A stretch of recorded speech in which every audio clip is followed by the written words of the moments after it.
Hello बच्चों, आप सभी का एक बार फिर से हमारे चैनल जी फिजिक्स रिसर्च सेंटर्स में आप लोगों का स्वागत है। आप सभी बच्चों के लिए आज हम बहुत मस्त टॉपिक्स लेकर के आए हैं। टॉप 50 क्वेश्चंस, टॉप 50 क्वेश्चन जो बिहार बोर्ड में 10 क्वेश्चंस यहां से आना एकदम अति महत्वपूर्ण है। आइए हम आपको बताते हैं वो कौन से टॉपिक हैं जिसके लिए मैं टॉप 50 क्वेश्चंस आपके लिए लेकर आया हूं। एकदम ध्यान से आप देखिए, आज हम एकदम ऑब्जेक्टिव को फटाफट सॉल्व करने वाले हैं, एकदम फटाफट सॉल्व करने वाले हैं बिकॉज हमारे पास समय बहुत कम बचा है। मेरे कुछ बच्चे कह रहे थे मुझे कमेंट करके, सर आप ऑब्जेक्टिव को बहुत फास्ट सॉल्व करते हैं।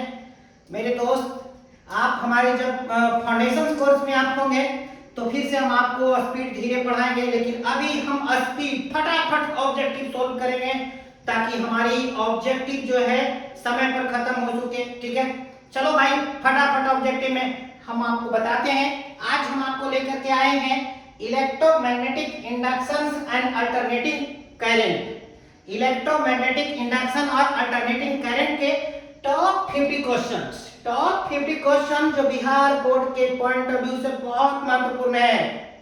बिहार बोर्ड के पॉइंट ऑफ व्यू से बहुत महत्वपूर्ण है। आई होप दैट 50 में 10 questions direct to direct Bihar board में एकदम पूछे जा रहे हैं। ठीक है, तो आप एकदम वीडियो को ध्यान पूर्वक सुने और 10 मार्क्स ऑब्टेन करें इस वीडियो से। चलो बिना टाइम वेस्ट किए हुए हम स्टार्ट करते हैं आज का क्लास। और हमारी जो टॉपिक है विद्युत चुंबकीय प्रेरण तथा प्रत्यावर्ती धारा। ठीक है, चलो भाई रेडी हो जाओ आप लोग। चलो भाई, आज हमारा पहला क्वेश्चन है, हमारा आज पहला क्वेश्चन है कि लेंज का नियम। पहला क्वेश्चन हमारा है लेंज का नियम किसके संरक्षण का, लेंज का नियम किसके संरक्षण का सिद्धांत है। लेंज का नियम किसके संरक्षण का सिद्धांत है। ऑप्शन ए है आवेश, ऑप्शन बी है ऊर्जा, ऑप्शन सी है धारा, ऑप्शन डी है संवेग। तो मैं आपको बता देता हूं लेंज का जो नियम है, लेंज का नियम, लेंज का नियम ऊर्जा संरक्षण के लिए, ऊर्जा संरक्षण, ऊर्जा संरक्षण के सिद्धांत, ऊर्जा संरक्षण के सिद्धांत का पालन करता है। ऊर्जा संरक्षण के सिद्धांत का पालन करता है। मेरे दोस्त, ये बार बार ऑब्जेक्टिव पूछा जाता है कि लेंज का नियम किस सिद्धांत का पालन करता है, तो ऊर्जा संरक्षण के सिद्धांत का पालन करता है। ठीक है, चलो हमारा क्वेश्चन 2 है। दूसरा क्वेश्चन हमारा है बेटा जी, एक प्रेरकत्व का एसआई मात्रक क्या है। एक प्रेरकत्व का एसआई मात्रक क्या है। तो बेटा मैं आपको बता देता हूं प्रेरकत्व, प्रेरकत्व जिसको इंग्लिश में बेटा जी हम इंडक्टेंस बोलते हैं, इंग्लिश में हम इसको इंडक्टेंस बोलते हैं। और इस प्रेरकत्व का जो मात्रक होता है बेटा जी वो हेनरी होता है। ठीक है, हेनरी होता है प्रेरकत्व का यूनिट। तो हमारा जो ऑप्शन था कूलम, वोल्ट, ओम और हेनरी, सो आंसर हेनरी है। ठीक है, चलो बेटा जी हमारा क्वेश्चन 3 है। फटाफट ऑब्जेक्टिव में लेंज का नियम पालन करता है। प्रश्न है हमारा लेंज का नियम पालन करता है। ऑप्शन ए बायो-सावर्ट के नियम का सिद्धांत नहीं, संवेग संरक्षण का सिद्धांत नहीं, ऊर्जा संरक्षण का सिद्धांत जी हाँ यही है, आवेश संरक्षण का सिद्धांत जी नहीं। अभी जैसा कि हम फर्स्ट ऑब्जेक्टिव में ही बताए थे लेंज का नियम तो ऊर्जा संरक्षण का सिद्धांत। ठीक है, तो हमारा ऑब्जेक्टिव जो थर्ड है लेंज का नियम पालन करता है तो ऊर्जा संरक्षण का सिद्धांत। ठीक है, चलो बेटा हमारा क्वेश्चन नंबर 4 है। क्वेश्चन नंबर 4 कहता है एलसीआर। बेटा ध्यान से देखोगे बहुत इंपॉर्टेंट है। एलसीआर या एलसी में अनुनादी आवृत्ति क्या है। एलसीआर, एलसीआर परिपथ, प्रश्न को बढ़िया से ध्यान से देखना। एलसीआर परिपथ की अनुनादी, एलसीआर परिपथ की अनुनादी आवृत्ति, तो इसमें अनुनादी आवृत्ति क्या होगा एलसीआर परिपथ में। इसके 4 ऑप्शन बेटा जी दिए हुए हैं, A B C and D. A है 1/2 pi under root L C. बेटा जी ऑप्शन बी है 1/2 पाई अंडर रूट आई बटा सी। ऑप्शन सी है 2 पाई अंडर रूट एल बटा सी। और ऑप्शन डी है 2 pi under root L C. तो चलो हम इसको देखते हैं कि एलसीआर परिपथ में जो अनुनादी आवृत्ति होता है इसके लिए कौन सा कंडीशन होगा। ठीक है बेटा, देखो जहां तक बात एलसीआर परिपथ की होती है, ठीक है, एलसीआर परिपथ में ध्यान से देखोगे बहुत क्वेश्चन यहां से आता है। एलसीआर परिपथ में अनुनाद की जो स्थिति होती है बेटा जी, अनुनाद की जो स्थिति होती है, ध्यान से देखना है, बहुत इससे टॉपिक से आता है। अनुनाद की स्थिति के लिए एक्सएल बराबर एक्स सी होता है। अनुनाद की स्थिति जो होता है उस पे एक्सएल बराबर एक्स सी होता है। और हम जानते हैं कि एक्सएल बराबर जो होता है बेटा जी ओमेगा इंटू एल होता है और एक्स सी बराबर होता है 1/ओमेगा सी होता है। सो इसको हम यहाँ पर रख करके देख लेते हैं कौन सी कंडीशंस बेटा मेरे को आएगा। एक्सएल का वैल्यू बेटा कितना है ओमेगा इंटू एल बराबर एक्स सी का वैल्यू कितना है बेटा जी 1/ओमेगा सी। सो क्रॉस मल्टीप्लिकेशन कर लो तो कितना होगा ओमेगा स्क्वायर एल सी बराबर कितना बेटा 1। सो बताओ ओमेगा स्क्वायर बराबर कितना होगा 1/एल सी। सो ओमेगा बराबर क्या होगा तो स्क्वायर हटाएंगे तो इस साइड रूट आ जाएगा 1/एल सी। चलो और यहां पर देख लेते हैं बेटा जी ओमेगा बराबर क्या होगा 1 का वर्गमूल 1 और रूट अंडर क्या होगा एल सी। बेटा जी चूंकि ओमेगा बराबर होता है बेटा जी 2 पाई और एन, जहां एन आवृत्ति है, सो बेटा इसको जगह लिख देंगे 2 पाई एन बराबर 1/रूट अंडर एल सी। सो एन बराबर क्या होगा तो 2 पाई इधर गुना में तो इधर डिवाइड में आएगा तो 1/2 pi under root L C.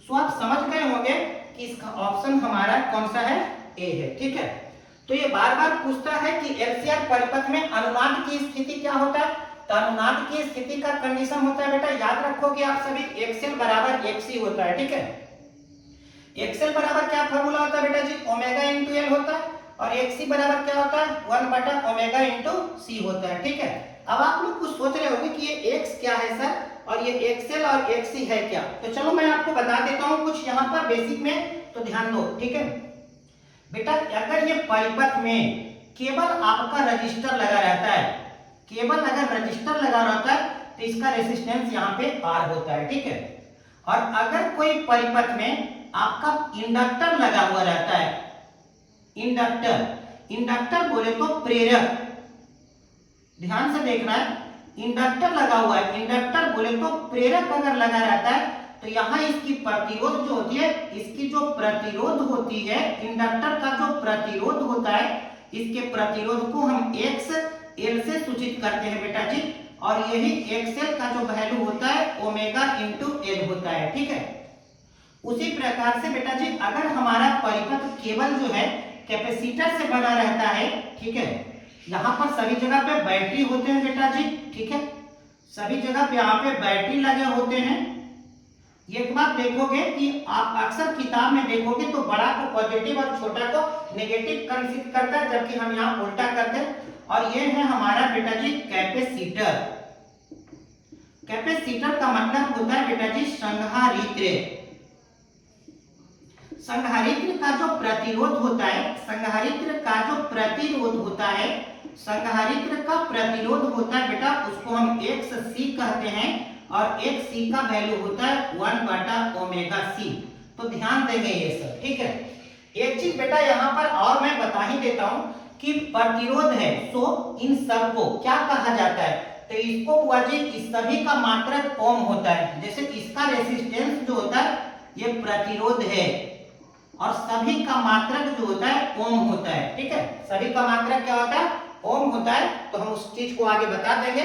तो यहाँ पर आपको पता हो गया होगा कि एक्सएल का वैल्यू ओमेगा एल होता है, एक्ससी का वैल्यू 1/ओमेगा सी होता है। ठीक है, चलो बेटा अब इसके बारे में थोड़ी सी हम और बात कर लेते हैं कि मात्रा का क्या होता है। ठीक है, देखो बेटा प्रतिघात, इसको हम प्रतिघात बोलते हैं। प्रतिघात क्या होता है, धारिता, धारितीय प्रतिघात क्या होता है, इन सबको हम देखते हैं। ठीक है, बेटा एक होता है जेड होता है, जेड बराबर फॉर्मूला होता है बेटा जी under root R square plus X square. ठीक है, इस जेड को हम कहते हैं बेटा जी प्रतिबाधा।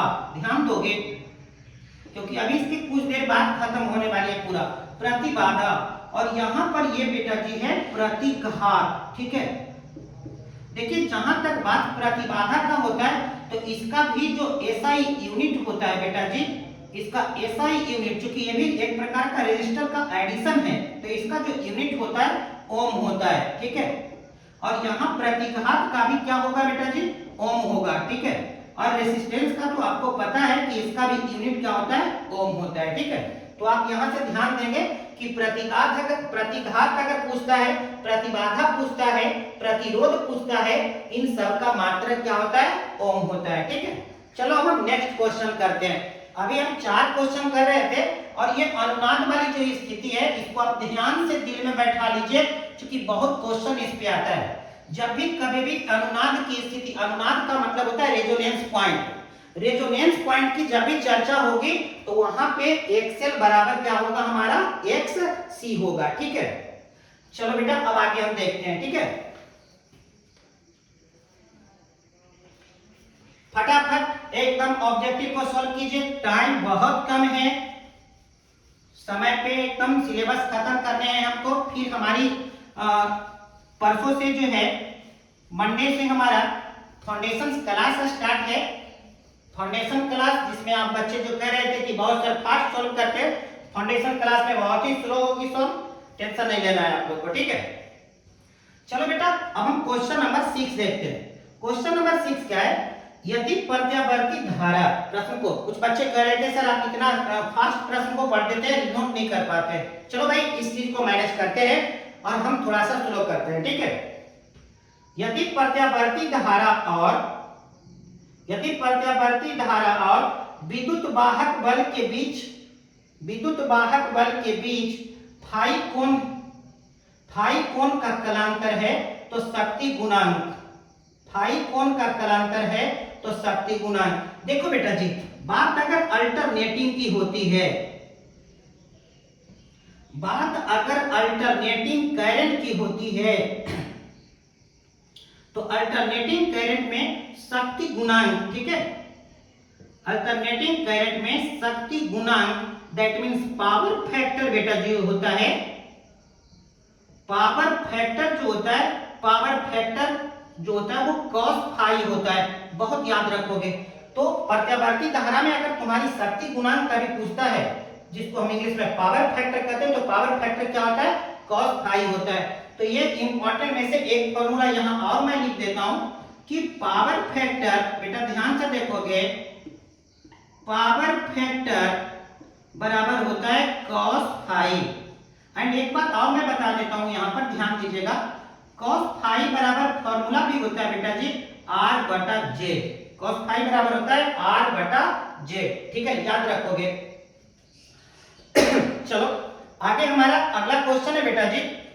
ठीक है, अगला हमारा क्वेश्चन है, ये क्वेश्चन नंबर 5 था।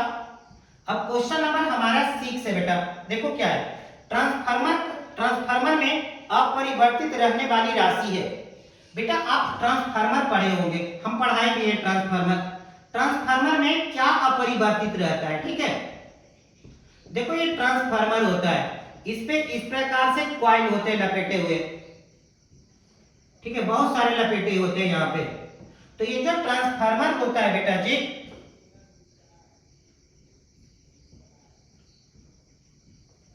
तो ट्रांसफार्मर में अपरिवर्तित कौन सी राशि रहती है, तो ट्रांसफार्मर का काम दो ही होता है बेटा जी। इसका काम होता है कि वोल्टेज और करंट, VOLTAGE, वोल्टेज और करंट, यानी कि विभव और धारा, वोल्टेज और करंट को ये चेंज करता है, ये दोनों ही राशि को ये चेंज करता है। कौन भाई, वोल्टेज और करंट को चेंज करता है हमारा ट्रांसफार्मर।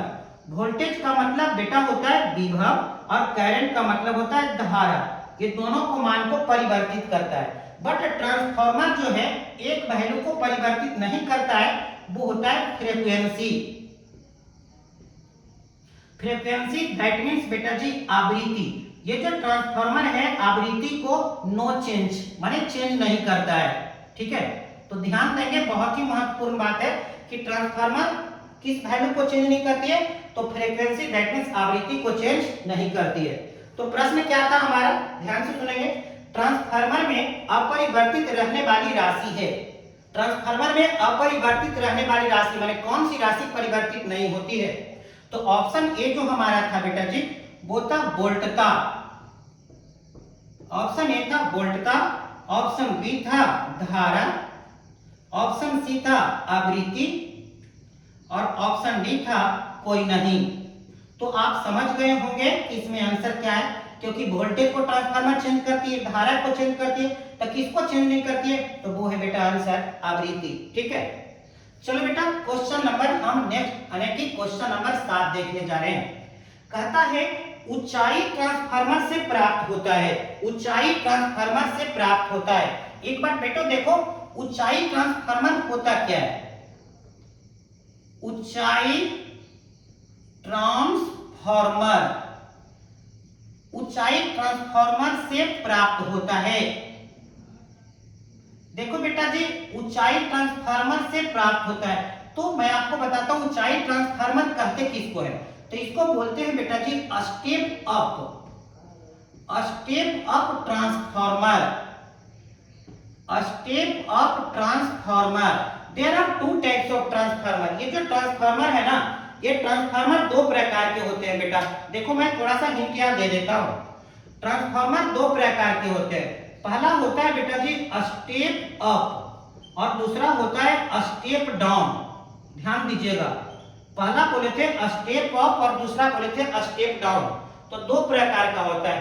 जो स्टेप अप ट्रांसफार्मर होता है ये क्या करता है, स्टेप अप ट्रांसफार्मर जो होता है बेटा जी यह वोल्टेज को इंक्रीज करता है, वोल्टेज को क्या करता है, इंक्रीज करता है, एंड करंट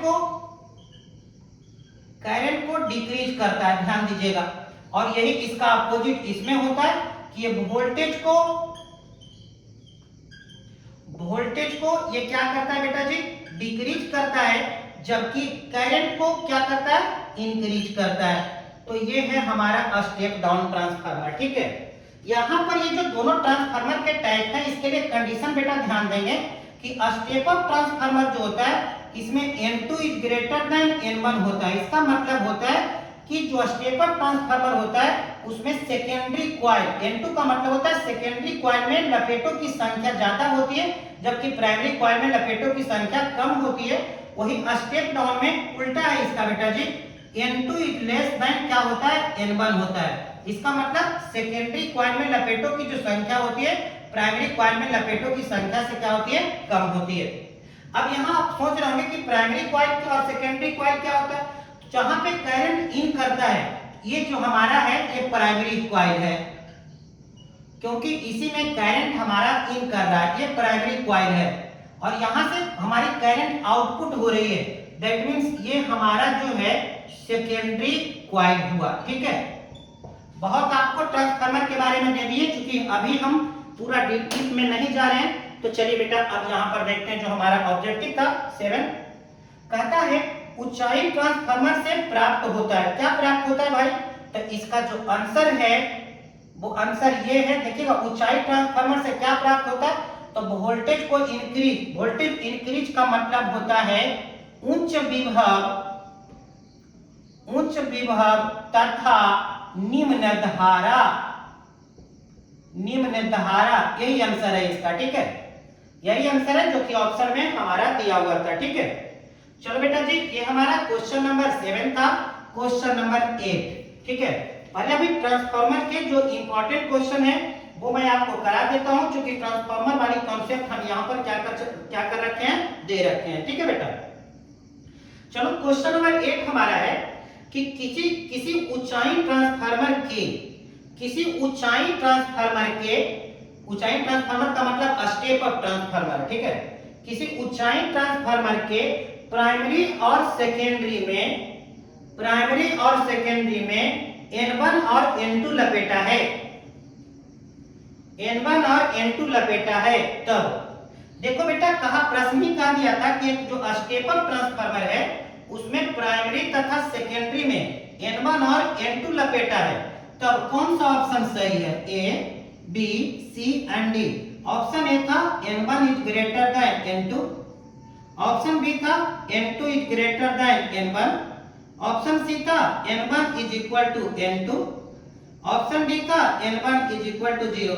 सो आप देख लीजिए स्टेप अप जहां है वो क्या होता है? N2 is greater than N1। So option is B. ठीक है, चलो बेटा अब और भी हम देखते हैं क्वेश्चन नंबर 9। क्वेश्चन नंबर 9 क्या है हमारा बेटा? कहता है ट्रांसफार्मर एक युक्ति है। ट्रांसफार्मर एक युक्ति है। सबसे पहले बेटा जी आप सोच लो ट्रांसफार्मर क्या करता है? क्या एसी को डीसी में बदलता है? नहीं। क्या एसी को डीसी में बदलता है? नहीं। डीसी को एसी में बदलता है? नहीं। ट्रांसफार्मर एक ही काम करता है बेटा जी, वोल्टेज और करंट को बढ़ाने और घटाने का काम करता है। याद रखोगे वोल्टेज एसी के वोल्टेज और क्या हुआ जी करंट को बढ़ाने का काम करता है। प्रत्यावर्ती जो ट्रांसफार्मर है वो डीसी में काम नहीं करता है। याद रखना ये जो ट्रांसफार्मर है हमारा, ये ट्रांसफार्मर हमारा डीसी में काम नहीं करता है। देखिए मैं ये भी लिख देता हूं क्योंकि आप में से कुछ लोग होंगे कहेंगे सर कुछ आज ज्यादा फास्ट है फिर से। नहीं बाबू, चलो इसमें बता देते हैं। ये जो ट्रांसफार्मर हम देख रहे हैं, ये ट्रांसफार्मर बेटा जी ये किसको होता है? यूज होता है किसके लिए? तो यूज फॉर एसी के लिए, तो अल्टरनेटिंग करंट के लिए यूज होता है। ठीक है, डीसी के लिए नहीं। No use for not use for DC, यानी कि डीसी के लिए नहीं होता है। दूसरा इसका यूज क्यों करते हैं? तो इसका यूज करते हैं माने हमारा क्या जो करंट है, करंट एंड वोल्टेज को बढ़ाने एवं घटाने के लिए, यानी कि हम इसका यूज करते हैं। If do you want to increase voltage या डिक्रीज वोल्टेज, इंक्रीज करंट या decrease current, then use transformers. Okay, और करंट मींस होता है बेटा, तो इसका ऑप्शन क्या है हमारा? देखिए फिर से जो हमारी प्रश्न थी कि ट्रांसफार्मर एक युक्ति है जो करता क्या है? तो एसी वोल्टता को बढ़ाने या घटाने का काम करता है। जी हाँ, यही इसका आंसर है। ठीक है, अभी हम क्वेश्चन नंबर 9 देख रहे थे। ठीक है, चलो बेटा अब हम क्वेश्चन नंबर 10 देखते हैं।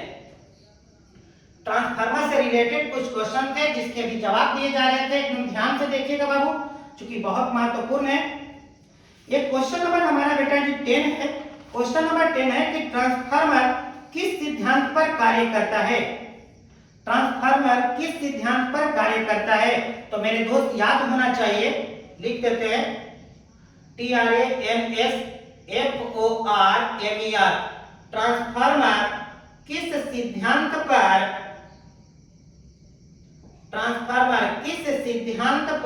कार्य करता है? ट्रांसफार्मर किस सिद्धांत पर कार्य करता है? Option A, B, C and D. तो ट्रांसफार्मर जो है बेटा जी विद्युत चुंबकीय प्रेरण, उसके बाद है विद्युत चुंबकीय प्रकृति,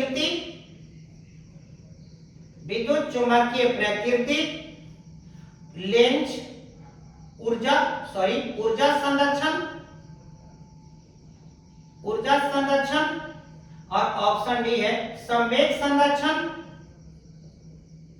तो आपको मैं बता देता हूं ट्रांसफार्मर जो है विद्युत चुंबकीय प्रेरण के सिद्धांत पर कार्य करता है।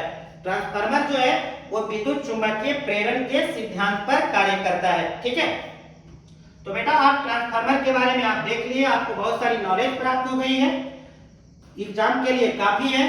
फॉर मोर डिटेल्स आप हमारे फाउंडेशन क्लास में आप देख सकते हो कि what is transformer and what kinds of transformer. ठीक है, चलो भाई आज ट्रांसफार्मर के लिए अब ज्यादा कुछ नहीं बोलेंगे, नहीं तो वीडियो हमारा बहुत लंबा हो जाएगा। और सबसे पहले हमें एग्जाम देखना है, न कि डेप्थ नॉलेज देखना है। हम उतना आपको बता देंगे जिससे एक ऑब्जेक्टिव बिहार बोर्ड में उससे ज्यादा नहीं आएगा। मेरे दोस्त आप YouTube पर कुछ वैसे टीचर्स का वीडियो देखते होंगे जिसमें कुछ फेक वीडियो जिसमें कहा जाता है भाई लो 50 पढ़ लो 50 आएगा, 70 पढ़ लो 70 आएगा। ऐसा कुछ होने वाला नहीं है। ऐसे तो आप ही जानते होंगे इस बात को, ऐसा नहीं होने वाला है, ऐसा होने वाला नहीं है। इस चक्कर में आप लोग न रहें, ठीक है। चलो बेटा अब हमारी नेक्स्ट क्वेश्चन है, शायद क्वेश्चन नंबर हमारी 9 होगी, 9 या 10 आई अपडेट मैं भूल चुका। चलो भाई क्वेश्चन नंबर 9, ठीक है। क्वेश्चन नंबर 9 है एलसीआर परिपथ में विद्युत अनुनाद होने के लिए, प्रश्न सुनिएगा ध्यान से, मैं इसका आंसर बता चुका हूं पहले। एलसीआर परिपथ में विद्युत अनुनाद होने के लिए आवश्यक शर्त नहीं है। देखिए बहुत अच्छा क्वेश्चन किया, इसमें घूम जाता है बच्चा, इस बच्चे समझ लेते हैं कि आवश्यक शर्त है, नहीं प्रश्न क्या कह रहा है, एलसीआर परिपथ में विद्युत अनुनाद होने के लिए आवश्यक शर्त नहीं है। तो चलो हम ऑप्शन लिखते हैं और आप लोग बता दीजिए कौन सा शर्त नहीं है। ओमेगा एल बराबर 1 बटा ओमेगा सी, ओमेगा सी बराबर omega L, omega square L बराबर 1 बटा सी, ओमेगा बराबर 1 बटा अंडर रूट एल सी। तो इसका जो आंसर है ये शर्त नहीं है, ठीक है। क्यों भाई? क्योंकि ये तीनों ऑप्शन जो है ना, ऑप्शन ए सी और डी एक ही है। कैसे भाई? तो हम देखो यहां सॉल्व करके आपको दिखा रहे हैं। विद्युत अनुनाद, ध्यान देना बेटा जी, शुरू क्वेश्चन हमारा इसी से हुआ था, डेरिवेशनल। विद्युत अनुनाद में हम क्या बोले थे कि एक्सएल बराबर क्या होता है, एक्स सी होता है, ठीक है। एक्सएल का वैल्यू क्या बोले थे, ओमेगा एल, एक्सी का बोले थे 1 बटा ओमेगा सी। और आप देखिए ये जो कंडीशन है हमारा ऑप्शन कौन सा है, ऑप्शन ए, ऑप्शन ए। इसका मतलब ये शर्त है। अब हम ऐसा करते हैं कि क्रॉस मल्टीप्लिकेशन यहां कर देते हैं। तो omega square omega omega omega square L C बराबर 1, सो ओमेगा स्क्वायर बराबर क्या लिख सकते हैं, 1 बटा एल सी। ओमेगा बराबर क्या लिख सकते हैं, स्क्वायर हटाएंगे इधर रूट, 1 बटा एल सी। एंड ये ऑप्शन हमारा है जो ऑप्शन डी, तो ये भी शर्त है, ऑप्शन डी भी शर्त हो गया। और हमको चुनना है कि कौन सा शर्त नहीं है, ठीक है। अब बेटा जी हम यहाँ क्या करते हैं, इसी से हम देखो निकाल लेते हैं, ओमेगा स्क्वायर एल बराबर क्या होगा, तो यहाँ जो मल्टीप्लाई है वो इधर डिवाइड में आ जाएगा, 1 बटा सी। ये भी देखो बेटा जी ऑप्शन हमारा कौन सा है, ऑप्शन सी है। सो तीन ऑप्शन यहाँ पर है, तो विद्युत अनुनाद का कौन सा शर्त नहीं है, तो ये जो है विद्युत अनुनाद का शर्त नहीं है, यही गलत हमारा दिया हुआ था, ठीक है। क्वेश्चन नंबर हमारा बेटा जी 10। चलो क्वेश्चन नंबर 10 क्या कहता है हमारा, ध्यान से देखेंगे। शायद क्वेश्चन नंबर गलत हो गया होगा, बिकॉज हम यहाँ लिखे उसके बाद मुझे ध्यान नहीं रहा कि मैं कितने नंबर क्वेश्चन तक किया हूँ, ठीक है। बट चलो क्वेश्चन नंबर मैटर नहीं करता है, क्वेश्चन मैटर करता है, ठीक है। कहता है हमारा क्वेश्चन नंबर 10, किसी धारावाही प्रेरित्र से, सबसे पहली बात होती है बेटा प्रेरित्र क्या होता है, प्रेरित्र वही प्रेरक जिसको हम बता रहे थे, प्रेरक है। ये जो सिंबल जो है देख रहे हो बेटा जी, ये प्रेरक है, इसी को प्रेरित्र कहा गया है, ठीक है। तो एक धारावाही प्रेरित्र से संबंधित चुंबकीय ऊर्जा U तथा धारा के बीच समानुपातिक संबंध होता है। कहता है कि इसमें जो चुंबक ऊर्जा जो होता है, ठीक है बेटा, ऊर्जा का फॉर्मूला होता है U। प्रेरक में संचित ऊर्जा, ध्यान से देखेंगे ऑब्जेक्टिव है, प्रेरक में संचित ऊर्जा U बराबर होता है बेटा जी 1/2 Li स्क्वायर। सो देखो energy is directly proportional to I square. चूंकि देख लो आप यहाँ ये दोनों क्या है, एक दूसरे के अनुक्रमानुपाती हैं, U is directly proportional to I square. So option हमारा इस प्रकार से दिया था, U समानुपाती 1 बटा I, U समानुपाती 1 बटा I square. Option C U समानुपाती I, ऑप्शन डी U समानुपाती I square. So answer is D, because प्रेरक में जो संचित ऊर्जा जो होता है उसका फॉर्मूला होता है 1/2 Li स्क्वायर, तो energy directly proportional to I square. So option is C, option is C. इसको बोलेंगे energy in conductor, energy in conductor जो होता है 1/2 Li² होता है, ठीक है। चलो बेटा हमारा नेक्स्ट जो क्वेश्चन है वो अब हम बता रहे हैं। क्वेश्चन नंबर है 11। क्या कहता है बेटा, चुंबकीय फ्लक्स, ध्यान दीजिएगा, ये प्रश्न मैं इसलिए लिख रहा हूं क्योंकि बीच में फिल इन द ब्लैंक्स है। चुंबकीय फ्लक्स, ध्यान दोगे बेटा, चुंबकीय फ्लक्स एक डॉट डॉट डॉट डॉट राशि है। चुंबकीय फ्लक्स एक राशि है तथा इसका एसआई मात्रक डॉट डॉट डॉट है। कहता है इसमें क्या बाहर आएगा, ठीक है। तो हमारा जो ऑप्शन है बेटा जी कुछ इस प्रकार से ऑप्शन है। पहला है बेटा जी सदिश और उसके बाद लिखा हुआ है वेबर। दूसरा है बेटा जी अदिश, ध्यान देंगे, अदिश वेबर। तीसरा है बेटा हमारा सदिश टेस्ला, सदिश टेस्ला। और ऑप्शन डी है बेटा जी हमारा अदिश और टेस्ला। चलो अब इस प्रश्न को सॉल्व करते हैं। चलो बेटा जी अब आइए यहाँ पे देखो, सबसे पहले कहा कि चुंबकीय फ्लक्स एक राशि है। तो कौन सी राशि है? राशि लिखने के लिए फॉर्मूला लिखिए। हम आपको बताए थे राशि लिखने के लिए फॉर्मूला लिखिए। तो किसका फॉर्मूला? फ्लक्स का। तो फ्लक्स पाई बराबर होता है close integration E vector dot DS vector, ठीक है।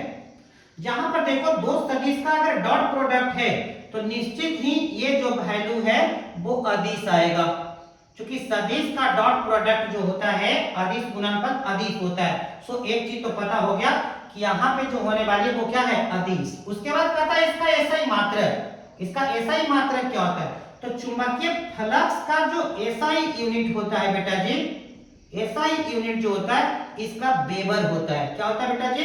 वेबर होता है। सो आप ऑप्शन देखिए अदिश और वेबर। तो अदिश और वेबर कौन सा में है बेटा जी? बी में। तो याद रखो कि यहाँ दो ऑब्जेक्टिव ऐसे भी पूछ सकता है कि चुंबकीय फ्लक्स का एसआई मात्रक क्या है? तो वेबर। और चुंबकीय फ्लक्स कौन सी राशि है?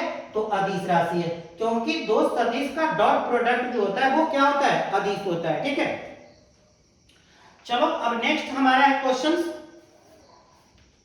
फटाफट फटाफट बिना टाइम वेस्ट किए हुए एकदम, ये आप लोग सोच लीजिए, जब तक तोड़ेंगे नहीं तब तक छोड़ेंगे नहीं। बस कम दिन 2 महीना मेहनत कर लीजिए, रिजल्ट बेहतर हो जाएगा। जब तक तोड़ेंगे नहीं तब तक छोड़ेंगे नहीं। चलो क्वेश्चन नंबर 12 कहता विद्युत चुंबकीय प्रेरण की घटना के आविष्कारक थे। विद्युत चुंबकीय प्रेरण के घटना के आविष्कारक थे लेंज, फैराडे, रूमकॉर्फ और फ्लेमिंग। तो भैया आप याद रखिएगा विद्युत चुंबकीय प्रेरण को फैराडे साहब ने दिया था, ठीक है। देखो मैं लिख देता हूं ताकि आपको याद हो। विद्युत चुंबकीय प्रेरण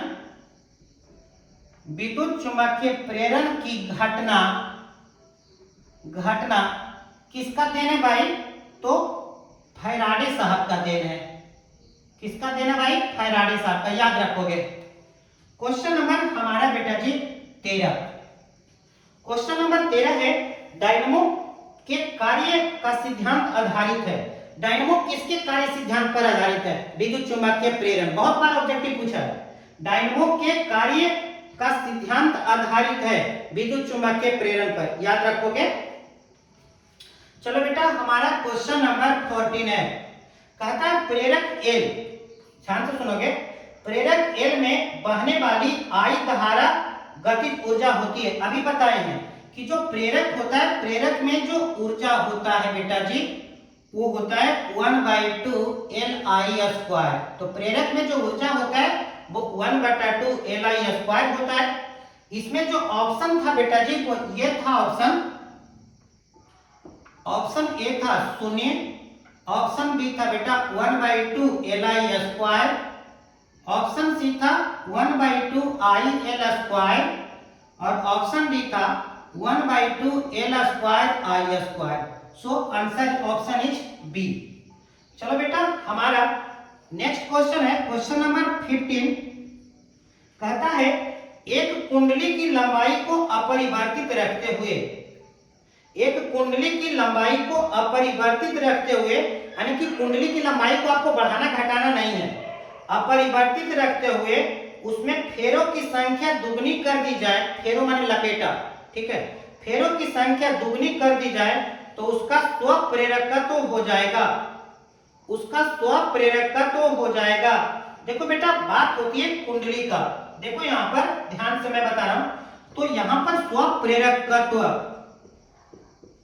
स्वप्रेरकत्व, स्वप्रेरकत्व L बराबर फॉर्मूला होता है बेटा जी mu not into N square into I, mu not into N square into I, जहां यहां पर n क्या है, तो यही है बेटा number of turn, number of turn का मतलब होता है लपेटों की संख्या।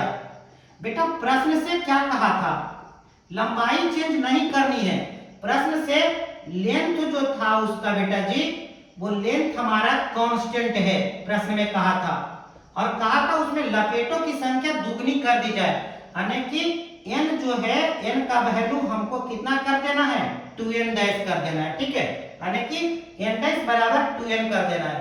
अगर ऐसा कर देते हो तो देखो यहाँ पर n के जगह हम l डैश लिख देते हैं, म्यू नॉट का म्यू नॉट, n का वैल्यू क्या लिख देंगे बेटा, यहाँ n का वैल्यू 2n डैश, तो 2 इंटू कितना लिखेंगे बेटा n डैश इंटू इसका स्क्वायर इंटू आई, क्योंकि n का स्क्वायर है, दुगुना कितना होता है बेटा जी 4, यानी कि कई गुना हो जाएगा 4 गुना।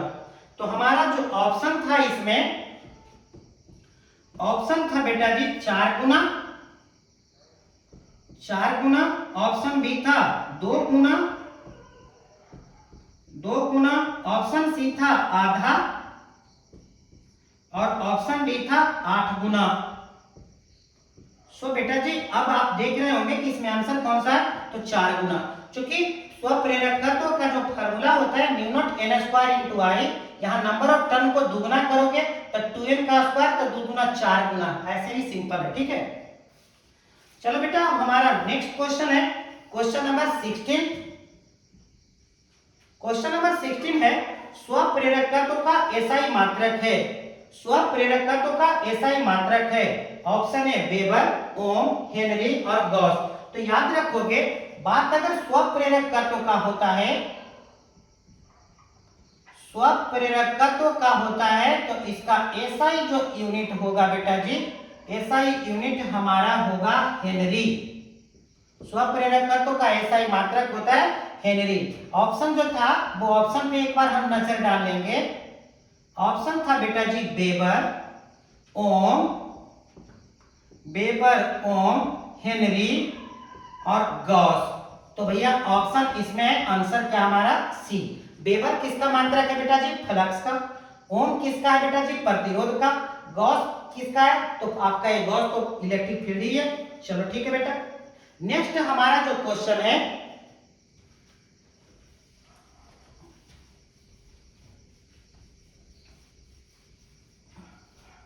चलो नेक्स्ट जो हमारा क्वेश्चन है क्वेश्चन नंबर 17, वो ये है यदि 50 mH प्रेरकत्व वाले प्रेरित से 2 एम्पियर की, ध्यान से प्रश्न को लिख लेंगे, यदि 50 mH, यदि 50 mH प्रेरकत्व वाले, यदि 50 mH प्रेरकत्व वाले प्रेरित से 2 एम्पियर की अस्थाई धारा प्रवाहित की जाए, 2 एम्पियर की अस्थाई धारा प्रवाहित की जाए तो उसमें संचित ऊर्जा क्या होगी, तो उसमें संचित ऊर्जा क्या होगी।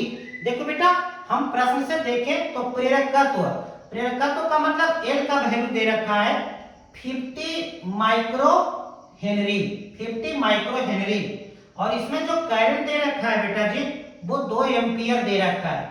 अब हमको कहा गया कि प्रेरकत्व में संचित ऊर्जा, तो अभी कुछ देर पहले बताए थे प्रेरक में संचित ऊर्जा, प्रेरक में संचित ऊर्जा U बराबर 1/2 Li square, 1/2 Li square, 1/2 L का वैल्यू कितना भैया 50 माइक्रो का मतलब होता है 10 के पावर -3 गुने आई का वैल्यू कितना भैया 2 का स्क्वायर, 2 दूना 4, 4 से 2 डिवाइड हुआ 2, 50 दूना बेटा बताओ 100, और 100 गुने नीचे 10 के पावर 3 आ जाएगा तो 1000 आ जाएगा, 2 शून्य से 2 शून्य 1/10 यानी कि 0.1, और एनर्जी है तो इसका यूनिट क्या होगा जूल। सो बेटा जी ऑप्शन इसमें जो दे रखा था ध्यान दीजिए 0.10 joule, 0.20 joule, 1.0 joule, 2.0 joule. So answer कौन सा बेटा जी देखो 0.1 के बाद आप 0 दे सकते हो, सो आंसर आपका कौन सा है ए। ठीक है, तो आप एकदम फटाफट ऑब्जेक्टिव को सॉल्व करते चलिए, नॉन स्टॉपेज, क्योंकि समय को देखिए ध्यान से, आप लोग ये भी देखिए और इस चैनल को भाई सब्सक्राइब लोगों से कराइए, शेयर कीजिए, क्योंकि आपके लिए बहुत इस ठंड में बहुत मेहनत करना पड़ रहा है, बहुत मेहनत करना पड़ रहा है। चलो बेटा अब हमारा जो है नेक्स्ट क्वेश्चन है, फिर से क्वेश्चन नंबर हम भूल चुके हैं कि कितना नंबर था। ठीक है, फिर से हम क्वेश्चन नंबर भूल गए। चलो भैया हमारा नेक्स्ट करके कर देते हैं। ठीक है, बार बार हम क्वेश्चन नंबर भूल जाते हैं। हमारा नेक्स्ट जो क्वेश्चन है बेटा जी वो ये है, प्रत्यावर्ती धारा के मूल वर्ग मूल माध्य, प्रत्यावर्ती धारा के, ध्यान से देखिएगा, लिखिए बेटा, बार बार आता है, मूल माध्य वर्ग, मूल माध्य, लिखिए आप पहले प्रश्न को, प्रत्यावर्ती धारा के मूल माध्य वर्गमान और इसके शिखर मान का अनुपात होता है, और इसके शिखर मान का अनुपात होता है। देखो बेटा जी मूल माध्य वर्ग को हम बोलते हैं बेटा जी आरएमएस, याद रखोगे, मूल माध्य वर्ग को हम आरएमएस बोलते हैं, और शिखर मान देखिएगा बेटा जी ध्यान से, शिखर मान को हम पीक बोलते हैं बेटा जी, पीक वैल्यू, ध्यान से देखिएगा, पीक वैल्यू। और इन दोनों का अनुपात पूछा है कि आरएमएस और पीक वैल्यू का क्या होगा प्रत्यावर्ती धारा के। तो बेटा जी यहां पर हम देखेंगे कि आरएमएस क्या पूछा है, आरएमएस करंट, तो आरएमएस और पीक करंट को आई नॉट कहते हैं। देखो शिखर मान किसका बेटा जी, धारा का शिखर मान आई नॉट होता है, और वर्ग माध्य मूल माने आरएमएस क्या हुआ जी, करंट का मतलब होता है विद्युत धारा, आईआरएमएस होता है। ठीक है बेटा, एक बात मैं बता देता हूं, आईआरएमएस बराबर एक फॉर्मूला होता है आई नॉट बटा अंडर रूट टू। सो देख लो आप यहां ध्यान से, आईआरएमएस की जगह कितना लिखेंगे बेटा जी, आई नॉट बटा अंडर रूट टू बटा हम लिखेंगे यहां से आई नॉट से आई नॉट कैंसिल हो गया, 1 बटा रूट टू। सो इसका जो रेशियो होगा 1 अनुपात रूट क्या होगा 2 होगा। ठीक है, इसमें जो ऑप्शन दे रखा था बेटा जी, ऑप्शन ये है A B C and D, A था बेटा जी हमको √2, बी है 1 बटा √2, ऑप्शन सी है 1/2 और ऑप्शन डी है 2√2। सो आंसर हमारा कौन सा है बेटा जी, बी 1 बटा √2। आप देख लीजिए, तो ये बात देख लीजिएगा कि जब भी किसी का मूल माध्य वर्ग, सॉरी हिंदी प्रोनाउंसिएशन मेरा बहुत ही खराब है, हम तो ये हिंदी मीडियम इसलिए पढ़ा रहे हैं क्योंकि बाहर से जो आए हैं, तो बाहर से देखे मैं बिहार में मैंने देखा कि बिहार में क्रेज जो चल रहा है वो हिंदी मीडियम का चल रहा है। जो बच्चे इंग्लिश मीडियम में पढ़ते हैं वो तो कहीं ना कहीं कोई बड़े इंस्टीट्यूट में पढ़ पाते हैं, लेकिन जो बच्चे हिंदी मीडियम से पढ़ते हैं उनको एक बेस्ट कोचिंग नहीं मिल पाती है, एक बेस्ट टीचर नहीं मिल पाते हैं। सो मैंने ये निश्चय किया कि हम उन बच्चे के लिए काम करेंगे जिस बच्चे को बेटर कोचिंग बेटर टीचर नहीं मिल पाते हैं। सो हम जो है आप लोगों के आवश्यकता को समझते हुए हिंदी मीडियम में स्टार्ट किए। ठीक है, तो थोड़ी सी मेरी हिंदी मिस्टेक भी होती है तो आप उसको देख लोगे। ठीक है, तो देखो बेटा यहाँ पे क्या है 1 बटा अंडर रूट 2। ठीक है, चलो हमारा नेक्स्ट क्वेश्चन है बेटा जी, हमारा नेक्स्ट क्वेश्चन है एक पूरे चक्र में प्रत्यावर्ती धारा का माध्य मान होता है। बेटा ये प्रत्यावर्ती धारा का माध्य मान क्या होता है? तो ये जो हमारा प्रत्यावर्ती धारा है, एक पूरा चक्र का मतलब यहां से लेके यहां से लेके यहां से यहां तक एक चक्र होता है, एक चक्र होगा बेटा। ठीक है, तो प्रश्न क्या था, ध्यान से सुने होंगे। एक पूरे चक्र में प्रत्यावर्ती धारा का माध्य मान होता है तो शून्य, क्योंकि जितना पॉजिटिव होता है उतना ही क्या होता है, नेगेटिव होता है। और हम बहुआ पढ़े क्या है कि माध्य बराबर होता है सभी पदों का योग बटा पदों की संख्या। तो सभी पदों का योग, अगर हम इधर करंट हम बेटा आई ले लेते हैं पॉजिटिव, इस चक्र इतना के लिए, और इतना के लिए हम प्लस नेगेटिव ले लेते हैं बेटा जी, और बटा कितना 2, क्योंकि 2 है तो ऊपर 0/2, दैट मींस क्या हो जाएगा 0। तो एक पूरे चक्र के लिए प्रत्यावर्ती धारा का जो होता है, प्रत्यावर्ती धारा का माध्य जो मान होता है बेटा जी, वो कितना होता है, 0 होता है। ठीक है, चलो बेटा हमारी नेक्स्ट क्वेश्चन है, ध्यान से सुनोगे। यदि किसी परिपथ के प्रत्यावर्ती विद्युत वाहक बल का शिखर मान, फिर से एक बार देखोगे, विद्युत वाहक बल का शिखर मान E0 हो तो वर्ग माध्य मूल मान होगा। प्रश्न में कहा है कि कोई प्रत्यावर्ती है धारा, देखो बेटा ध्यान से, प्रत्यावर्ती विद्युत वाहक बल, प्रत्यावर्ती विद्युत वाहक बल जो कि दे रखा है प्रश्न में, बल का शिखर मान, ध्यान दोगे शिखर मान E0 है, ये प्रश्न में ही दे रखा है। सुनो एक बार फिर से प्रश्न को, यदि किसी प्रत्यावर्ती धारा के प्रत्यावर्ती विद्युत वाहक बल का शिखर मान E0 हो तो वर्ग माध्य मूल, बेटा एक बार ध्यान से देखेंगे फिर से, वर्ग माध्य मूल मान, वर्ग माध्य मूल का मतलब होता है आरएमएस, अभी बोले थे हम आपको। ठीक है, आरएमएस किसका भाई, तो विद्युत वाहक बल का, आरएमएस किसका, विद्युत वाहक, तो आरएमएस ऑफ ईएमएफ बराबर होता है इलेक्ट्रोमोटिव फोर्स, विद्युत वाहक बल। तो आरएमएस ऑफ ईएमएफ बराबर होता है बेटा जी, क्या बोले थे, जिसका भी आरएमएस रहता है उसका पीक बटा √2, तो इसका पीक कितना है बेटा, शिखर कितना है, E0 बटा √2।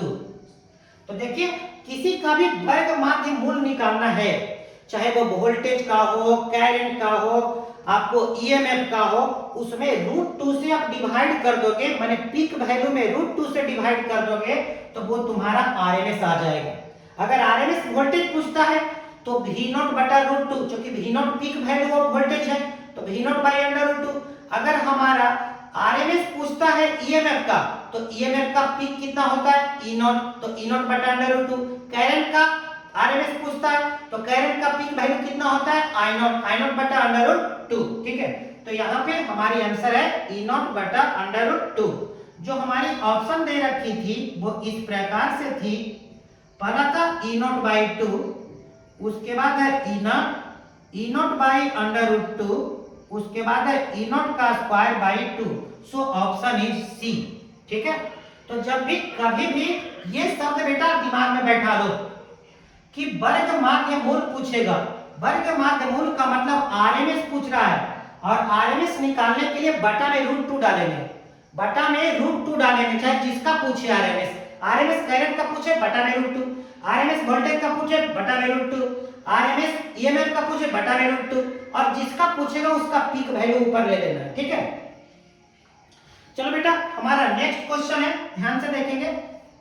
कहता है 220 वोल्ट प्रत्यावर्ती परिपथ का शिखर मान है, फिर से देखिएगा 220 वोल्ट प्रत्यावर्ती का शिखर मान है, यानी कि यहाँ पे वोल्टेज बेटा दे रखा है, ध्यान दीजिएगा, वोल्टेज हमारा दे रखा है 220 वोल्ट, और इसका परिपथ का शिखर मान है। शिखर मान का मतलब पूछता है बेटा, देखो ध्यान से याद कराते हैं अभी आपको।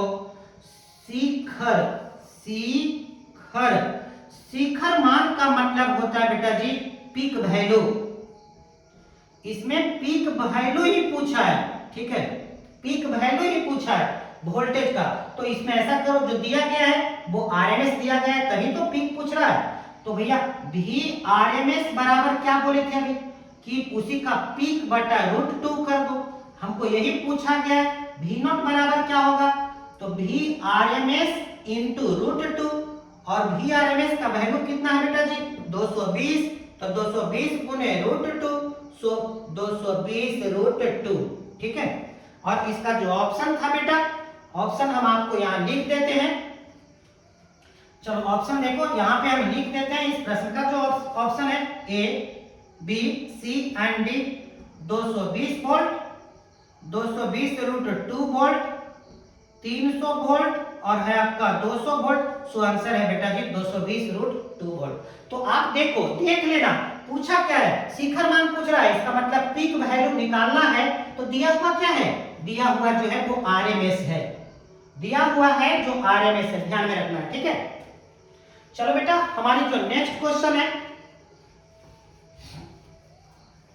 फटाफट फटाफट, टाइम बहुत ज्यादा हो रहा है, अभी तक क्वेश्चन बहुत कम सॉल्व हुआ है। Top 50 questions of electromagnetic induction and electric currents, जिसमें 10 क्वेश्चंस आने एकदम अनिवार्य हैं। सो बेटा हमारा नेक्स्ट क्वेश्चन है, चलिए देखते हैं। आभासी धारा होती है, फिर से एक बार देखोगे बेटा, एक नया शब्द आया है, आभासी धारा होती है। प्रश्न है हमारा, आभासी धारा होती है। Option A, B, C and D. तो आभासी धारा क्या होती है, तो √2 गुने शिखर धारा, क्या ये है, देखेंगे। शिखर धारा, शिखर धारा बाई 2, क्या ये है, या फिर शिखर धारा बटा √2 ये है, या फिर औसत धारा, औसत धारा बाई √2 ये है। तो भाई देखो, सबसे पहले तो हमें जानना होगा कि आभासी धारा होता क्या है, ठीक है। तो आभासी जो धारा है ना, आभासी धारा यही है आरएमएस। आरएमएस, आरएमएस को आभासी और धारा का मतलब करंट। आरएमएस करंट है, ज्यादा कुछ नहीं है। आभासी का मतलब आरएमएस और धारा करंट, माने आरएमएस करंट है। तो आई आरएमएस बराबर क्या फॉर्मूला होता है, आई आरएमएस बराबर होता है I0 बटा √2। I0 क्या है बेटा जी, पीक, यही है शिखर धारा, ठीक है। I0 है शिखर धारा, शिखर धारा बटा √2। सो आंसर कौन सा है आप देख लिए होंगे, शिखर धारा बाई √2, यानी कि ऑप्शन इज सी, ठीक है। जो बात बोलते हैं आप इसको एकदम नोट कर लें, जो लगता है आपको कि ये पॉइंट बहुत इंपॉर्टेंट है, जो आपको याद नहीं रह रहा है, उसको अलग टाइप ऑफ पेन से आप उसको क्या करो, नोट कर लो, ठीक है। चलो बेटा हमारा नेक्स्ट क्वेश्चन है, कहता है एक प्रत्यावर्ती विद्युत धारा का समीकरण, एक प्रत्यावर्ती विद्युत धारा का समीकरण, एक प्रत्यावर्ती विद्युत धारा का समीकरण I बराबर 0.6 साइन 100 पाई इंटू टी से निरूपित है,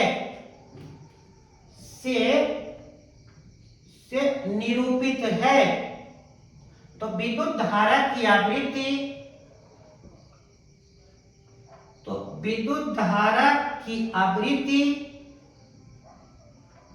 विद्युत धारा की आवृत्ति है option A, B, C and D. I hope that ये आपका एक रहेगा प्रश्न।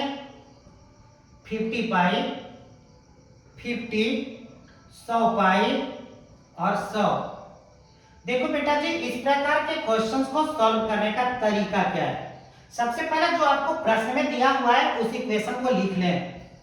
I बराबर है 0.6 साइन 100 पाई इंटू टी। और उसके बाद बेटा जी करंट का इक्वेशन आपको लिख ले, याद रखना है करंट इक्वेशन। करंट का इक्वेशन होता है I बराबर होता है बेटा जी A sine 2 pi into T, 2 pi into T, ये फॉर्मूला है, ठीक है।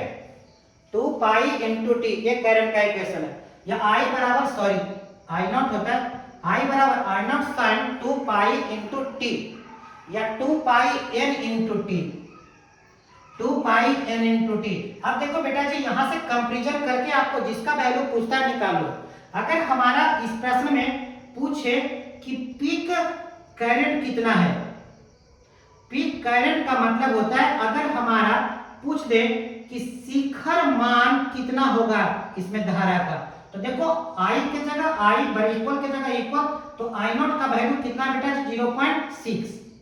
तो कोई पूछेगा कि यहाँ पर जो पीक करंट है वो कितना है, तो 0.6 एम्पियर है, ठीक है। आगे बेटा देखो साइन से साइन टी के जगह टी, तो 2 पाई n का वैल्यू कितना है बेटा जी 100।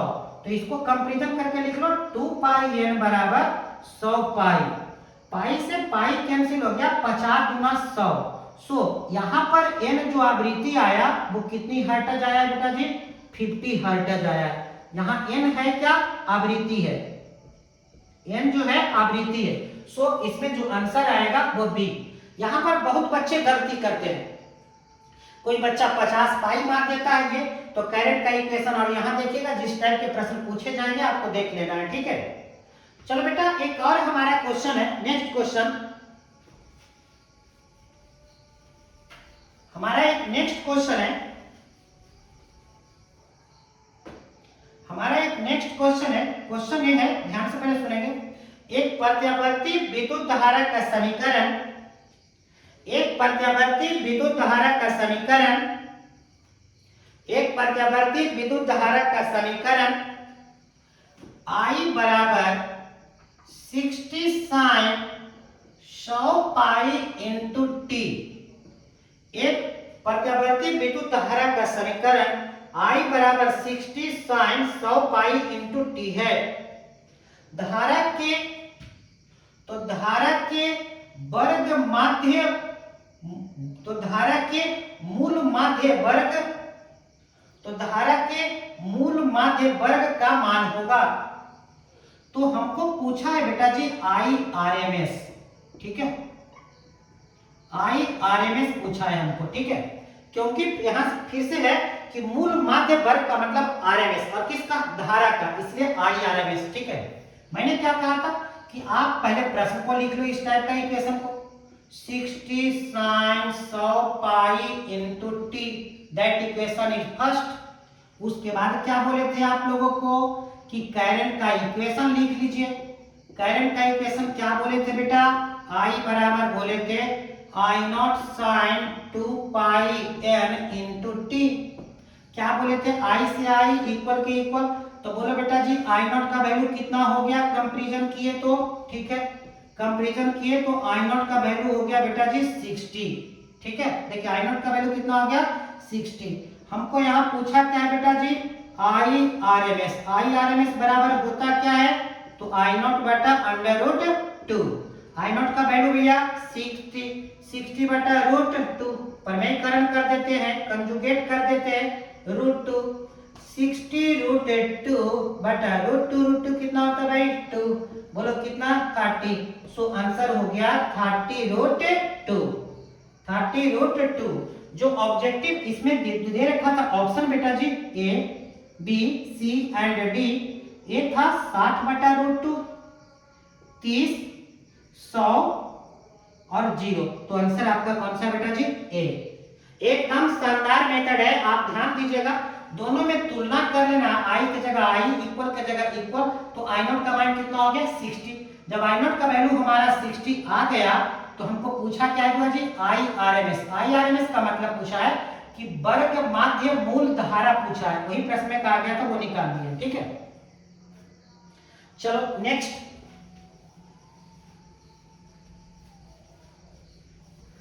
ठंड बहुत लग रही है, ठंड बहुत लग रही है, फिर भी भैया हमको टॉप 50 क्वेश्चंस करने हैं क्योंकि समय कम है। ठीक है, हमारी जो नेक्स्ट क्वेश्चन है बेटा जी, ध्यान से सुनेंगे। प्रतिघात का मात्रक है, प्रतिघात का मात्रक है। ऑप्शन है ओम, महो, फैराडे, एम्पियर।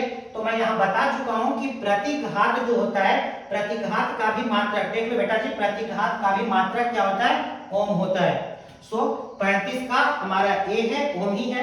फिर से एक बार नोट कर लेंगे, प्रतिघात का मात्रक है ओम, महो, फैराडे, एम्पियर। आंसर ओम। ठीक है बेटा, चलो हमारा नेक्स्ट क्वेश्चन है बेटा जी, धारितीय प्रतिघात का मात्रक है। धारितीय प्रतिघात का मात्रक है, कोई भी प्रतिघात हुआ बेटा जी, धारितीय हो या प्रेरकत्व प्रतिघात हो। देखो प्रतिघात 3 प्रकार के होते हैं। ठीक है बेटा, आप ध्यान देंगे, प्रतिघात 2 होता है। ठीक है, एक होता है बेटा जी धारितीय, धारितीय प्रतिघात, ध्यान देंगे। और दूसरा है बेटा जी प्रेरकीय, प्रेरकीय प्रतिघात। देखो बेटा, प्रतिघात को हम एक से सूचित करते हैं और धारितीय है तो x ही होगा, प्रतिघात को एक से, और प्रेरकीय है तो xl होगा। और xc का वैल्यू होता है 1/ओमेगा c होता है, और xl का वैल्यू होता है ओमेगा l होता है। और प्रतिघात भी एक प्रकार का क्या है बेटा जी? प्रतिरोध है। ठीक है, प्रतिरोध है। सो जब इसका मात्रक हमारा ओम है तो इसके भी मात्रक क्या होंगे? ओम ही होंगे। चाहे वो धारितीय प्रतिघात हो, प्रेरकीय प्रतिघात हो, इसके मात्रक क्या होंगे? ओम होंगे। सो इसका आंसर सुनिए, धारितीय प्रतिघात का मात्रक है, ऑप्शन था फैराड, ऑप्शन बी था ओम, ऑप्शन सी था मैक्सवेल, और ऑप्शन डी था एम्पियर। आंसर फिर से ओम। चलो बेटा, हमारा नेक्स्ट क्वेश्चन है, ध्यान से देखेंगे। एलआर परिपथ का प्रतिबाधा है। प्रश्न कहा है एलआर परिपथ का प्रतिबाधा है। हमारा एलआर परिपथ है बेटा, एलआर परिपथ का प्रतिबाधा है। आराम से निकालना है, देखो बेटा, एलआर परिपथ का प्रतिबाधा है। तो सबसे पहले एलआर परिपथ का मतलब, वो परिपथ में एल का मतलब इंडक्टर लगा हुआ है, देखिए इंडक्टर है। उसके बाद प्रतिरोध, ये देखिए प्रतिरोध लगा हुआ है, ये हमारा परिपथ है। ठीक है, और फिर यहाँ पे हमारी बैटरी है। ठीक है, ये हमारा एलआर परिपथ है। इसका होता है एक्सएल और इसका होता है रेजिस्टेंस आर।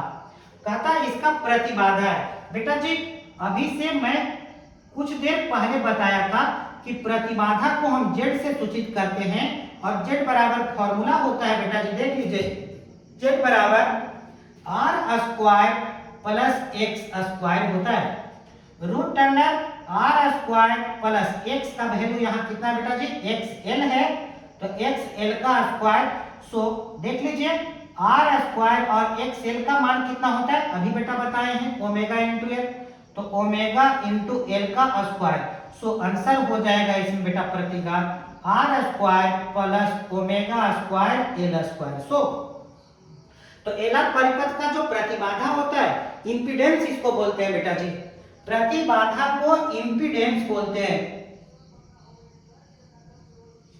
इंपीडेंस बोलते हैं, याद रखेंगे। ठीक है, तो इसमें है, इसका जो ऑप्शन बेटा जी था वो ऑप्शन ए था हमारा, A B C and D. Option A था आर प्लस ओमेगा ए, नहीं भैया ये गलत है। ऑप्शन बी था R square plus omega square L square, नहीं सर ये भी गलत है। ऑप्शन सी था under root R plus omega A, ये भी गलत है। और ऑप्शन डी था R square plus omega square L square, ये सही है। ठीक है, तो इस प्रकार के भी एक प्रश्न आपके आ सकते हैं। ठीक है, चलो बेटा, अब हमारा नेक्स्ट क्वेश्चन है, फॉन्ट देखिए, आप लोग कह रहे थे सर बोर्ड पे लिखा हुआ बहुत छोटा होता है, प्लीज आप बड़ा लिखिए। तो चलो बाबू, मैंने फॉन्ट को क्या कर दिया है? बड़ा कर लिया है। और भी किसी प्रकार की अगर परेशानी है, आप मुझे कमेंट करके बताएं कि सर इस प्रकार की परेशानी है, हम जस्ट मैटर सॉर्ट आउट कर देंगे। क्योंकि बेटा हम आपके लिए आए हैं, जैसा कि मैंने कहा कि हिंदी हमारी काफी परेशानी रही है, क्योंकि हम जिस संस्थान में काम करते हैं तो वहाँ हिंदी नहीं, वहाँ English. I am English faculty of FIITJEE Delhi. And यहाँ जो आए तो मैंने देखा कि जो गांव के बच्चे होते हैं, गांव समाज के बच्चे होते हैं, उन्हें बेटर फैकल्टी नहीं मिल पाते हैं, बेटर कोचिंग नहीं मिल पाते हैं। उनकी जो एग्जाम वो होता है रट्टा मार वाला सिस्टम उनका चलता है। सो मैंने सोचा कि इंग्लिश मीडियम वाले बच्चे को कहीं ना कहीं एक बेस्ट टीचर मिल जाते हैं, ठीक है, बट हिंदी माध्यम वाले बच्चे को एक बेस्ट टीचर नहीं मिल पाते। सो मैंने उस दिन से प्रण कर लिया कि मुझे हिंदी मीडियम वाले को ही बेहतर पढ़ाना है, क्योंकि हिंदी मीडियम वाले भी डॉक्टर इंजीनियर बन सकते हैं। ऐसा नहीं है कि हम हिंदी मीडियम ले लिए तो हम डॉक्टर इंजीनियर नहीं बन सकते हैं। मेरे दोस्त, ये आप उम्मीद मत कीजिए, उम्मीद मत छोड़िए कि आप हिंदी मीडियम से आप डॉक्टर इंजीनियर नहीं बन सकते। आप भी बन सकते हैं, बस आप मेहनत करते रहें, कॉन्सेप्ट को क्लियर रखें, ठीक है। चलो बेटा, हमारी नेक्स्ट जो क्वेश्चन है, नेक्स्ट क्वेश्चन ये है, किसी प्रत्यावर्ती परिपथ में प्रतिरोध R, एक प्रत्यावर्ती परिपथ है, इसमें प्रतिरोध है बेटा जी R। किसी प्रत्यावर्ती परिपथ में यदि प्रतिरोध R हो तथा स्वप्रेरकत्व L, स्वप्रेरकत्व L माने प्रेरक होगा, उसमें स्वप्रेरकत्व कितना है L हो, तो tan phi बराबर होगा। तो कहता है tan phi का मान बता दीजिए, tan phi आखिर होगा तो कितना होगा। देखो मेरे भाई, tan phi बराबर एक फॉर्मूला होता है, tan phi बराबर फॉर्मूला होता है, ध्यान दीजिएगा, tan phi बराबर होता है x बटा r। आज याद रख लो, tan phi बराबर होता है x बटा r, जहां x क्या है, मैं अभी से कुछ देर पहले बताया था, x जो है प्रतिघात है। x क्या है बेटा जी, प्रतिघात है, और r को जानवे करते हैं प्रतिरोध है, रेजिस्टर का प्रतिरोध है। बेटा अगर इसमें x का वैल्यू जो होता है वो xl माइनस xc होता है। अगर कैपेसिटर और प्रेरक दोनों लगा हुआ है तो हम x का मान यहां से निकाल लोगे, बट यहां पर कुछ है नहीं वैसा, ठीक है। तो देखो बेटा जी, tan phi बराबर x का वैल्यू l के लिए क्या होता है बेटा जी, प्रेरक के लिए xl होता है, r का तो यहाँ पर r है ही बेटा जी। सो tan phi बराबर xl बराबर क्या बोले थे बेटा जी, ओमेगा इनटू l बटा r, यही होगा इसका, tan phi का वैल्यू होगा ओमेगा l बटा r। जो ऑप्शन इसमें है बेटा जी A, B, C and D, omega r बटा l गलत है, r इंटू l बटा ओमेगा गलत है, ओमेगा l बटा r सही है, और ओमेगा ऑप्शन डी जो था बेटा जी ओमेगा l r। सो आंसर आपका जो है सी है, ठीक है। तो आप देखिए कितने शानदार तरह से बनाए जाते हैं, बच्चे को रटना नहीं पड़ेगा, फॉर्मूला आप सिर्फ क्लियर रखिए। क्वेश्चन कहता है किसी एलसीआर परिपथ में ऊर्जा का क्षय होता है। देखो बेटा प्रश्न क्या कहा है, किसी एलसीआर परिपथ में ऊर्जा का क्षय होता है, किसके कारण क्षय होता है ये बता रहे हैं। एलसीआर परिपथ को पहले देख लीजिए, एलसीआर, एल का मतलब प्रेरक, इसमें ये प्रेरक लगा हुआ है, सी का मतलब कैपेसिटर, ये कैपेसिटर लगा हुआ है, आर का मतलब रेजिस्टर, ये रेजिस्टर लगा हुआ है, ठीक है, और इसको किसी बैटरी से जोड़ दिया गया है, ठीक है। ये बेटा प्रेरक है, कैपेसिटर है, रेजिस्टर है, और ये हमारा बैटरी है। तो प्रश्न में क्या कहा था कि किसी प्रत्यावर्ती परिपथ में ऊर्जा का क्षय किसके कारण होता है, तो ऊर्जा का क्षय इसके कारण नहीं, इसके कारण नहीं, ऊर्जा का क्षय यही रेजिस्टर के कारण होता है, रेसिस्टेंस के कारण होता है। सो आंसर हमारा होना चाहिए प्रतिरोध के कारण, क्योंकि ये बेटा एनर्जी को क्या करता है, एनर्जी को स्टोर करता है, ध्यान दीजिएगा, एनर्जी को स्टोर करता है, यह भी एनर्जी को क्या करता है बेटा जी, स्टोर करता है। यही सबका ऐसा है रेजिस्टर जो एनर्जी को स्टोर नहीं करता है। इसका मतलब है कि यह जो है क्या करता है, ऊर्जा का क्षय करता है। तो हमारा जो आंसर होगा वो क्या होगा, ए, बी, सी एंड डी में सेलेक्ट करें। प्रेरक में क्या ऊर्जा का क्षय प्रेरक में होता है, नहीं बाबा प्रेरक में नहीं होता, ये तो एनर्जी को स्टोर करता है, क्यों इसके ऊपर ब्लेम कर रहे हैं हम। उसके बाद है प्रतिरोध में, हाँ बाबू यही है, यही है चोरवा, यही है ऊर्जा का क्षय करता है। और दूसरा है संधारित्र में, नहीं बाबू संधारित्र में ऊर्जा का क्षय नहीं होता, ये भी स्टोर करता है, तभी तो इसी को हम क्या कहते हैं, कंडेंसर, फैन मोड में यूज करते हैं। और ऑप्शन डी है कोई नहीं, ठीक है। तो आंसर हमारा है बेटा जी प्रतिरोध में, ठीक है। चलो अब हमारी नेक्स्ट क्वेश्चन है बेटा जी, हमारी नेक्स्ट क्वेश्चन है क्या है, एक प्रत्यावर्ती धारा का समीकरण लिखिए। एक प्रत्यावर्ती धारा का समीकरण, एक प्रत्यावर्ती धारा का समीकरण I बराबर 60 साइन, प्रश्न है 60 साइन 100 पाई इंटू टी है। लिखिए प्रश्न, एक प्रत्यावर्ती धारा का समीकरण, एक प्रत्यावर्ती धारा का समीकरण I बराबर 60 साइन 100 पाई इंटू टी है। अब उसी में लिखिएगा लाइन चेक करके, प्रश्न है धारा का वर्ग माध्य, धारा का वर्ग माध्य मूल मान तथा वर्ग माध्य मूल मान तथा आवृत्ति होगी option A B C and D. Option A है 60√2 ampere and 50 hertz. Option B है 30√2 एम्पियर एंड 50 हर्ट्ज। उसके बाद है 30 एम्पियर एंड 50 हर्ट्ज।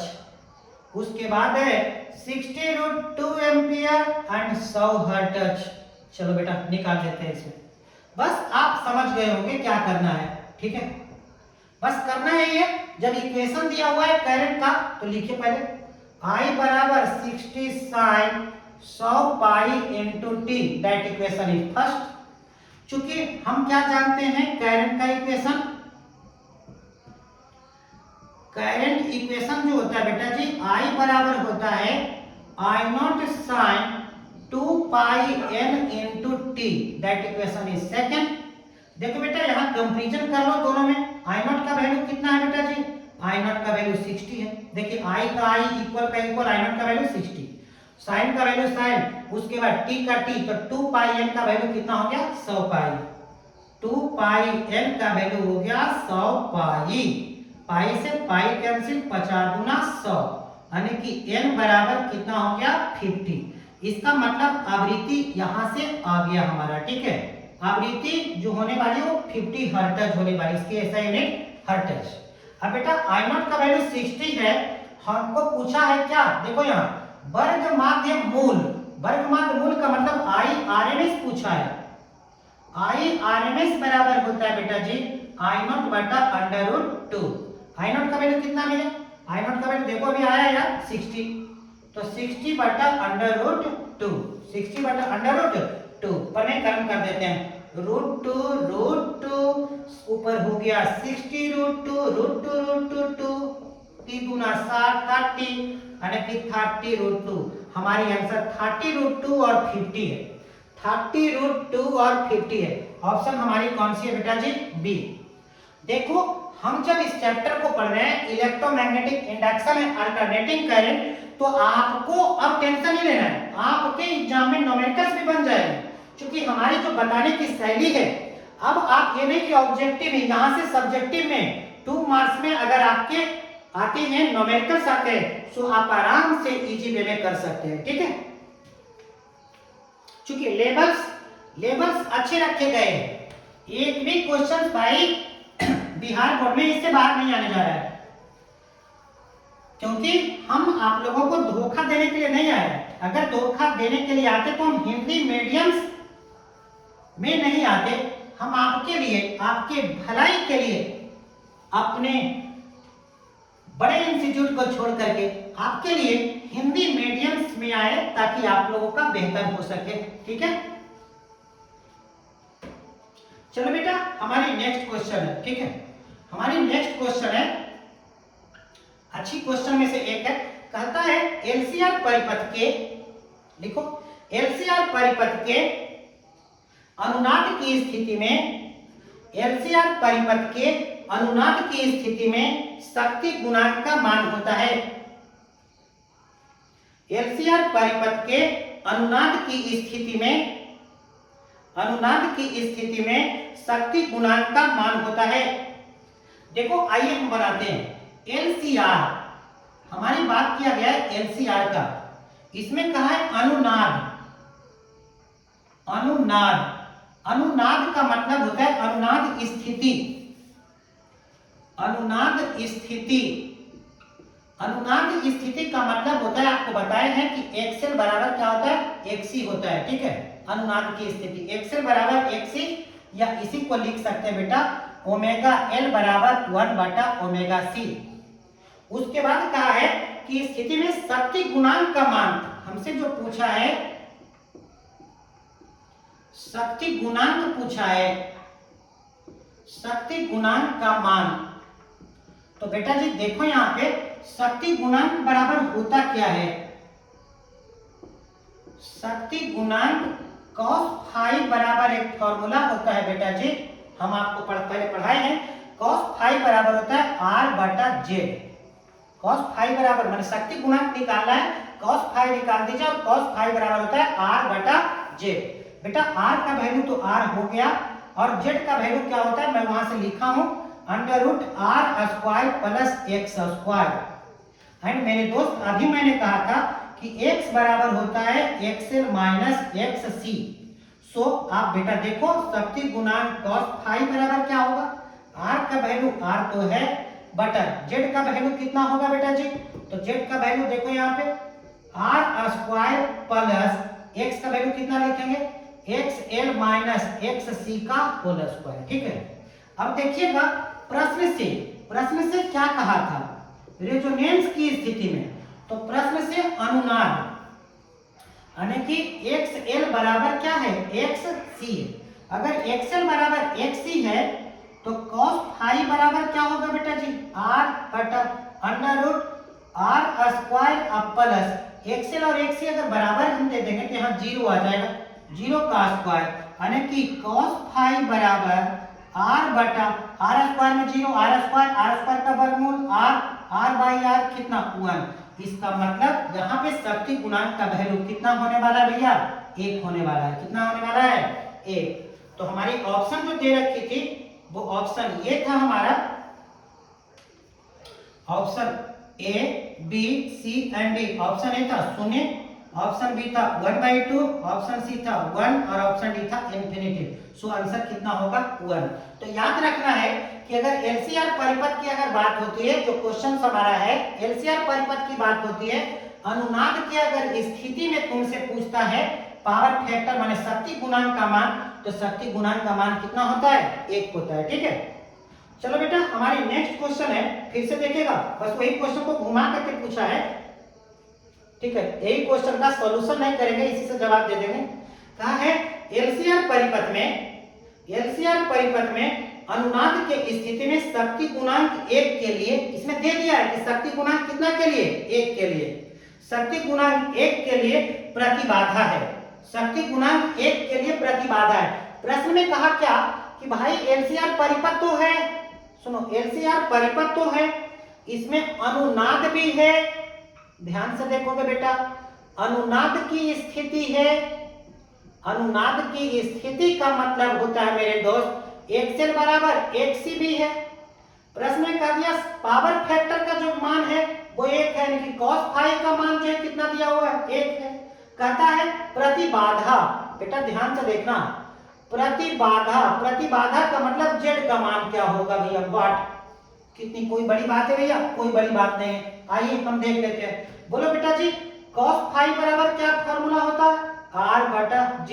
बोलो Z बराबर क्या होगा बेटा जी, R/cos फाई।